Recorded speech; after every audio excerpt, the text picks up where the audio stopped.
भारतीय नेवी का मिग-29 लड़ाका तैयारा समंदर में गिरकर तबाह हो गया।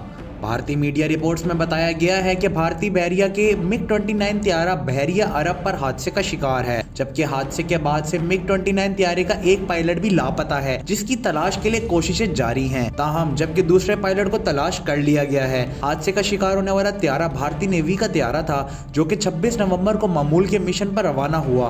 ताहम ये तैयारा परवाज से कुछ ही देर बाद ही बहरिया अरब में गिरकर तबाह हो गया। भारतीय मीडिया के मुताबिक रवा साल 2020 में यह भारत का दूसरा मिग-29 तैयारा गिरकर तबाह हुआ है, जिस पर भारतीय वजारत दफा ने इस वाकये की इंक्वायरी का हुक्म दिया है। कुछ अरसा कबल एक भारतीय तैयारा भी गिरकर तबाह हो गया। भारतीय रियासत मध्य प्रदेश के जिला सागर में एक और भारतीय तरबियाती तैयारा दौरान परवाज गिर गया था, जबकि 2 से 3 माह के बाद भारत का एक तैयारा जरूर गिरता है, जिससे भारतीय पायलट्स की सलाहियत का पता लगता है कि क्या उनमें सलाहियत है या भारत के जहाज इतने पुराने हो चुके हैं कि वो अपने पायलट्स की जानों से खेल रहा है। जबकि कहा जा रहा है भारतीय जहाज़ों को रफाइल से तब्दील किया जा रहा है, लेकिन ये एक बहुत लंबा प्रोसीजर होगा जिसमें सालों भी लग सकते हैं। जहां अब दुनिया 5th जनरेशन तैयारों की तरफ जा रही है, वहीं भारत अभी तक 3rd जनरेशन तैयारों पर काम कर रहा है और अब आकर उसने रफाइल 4th जनरेशन के तैयारे खरीदे हैं। लेकिन अभी तक सिर्फ 4 तैयारे भारतीय फजाइया में शामिल हो चुके हैं। लेकिन यह भी लगता है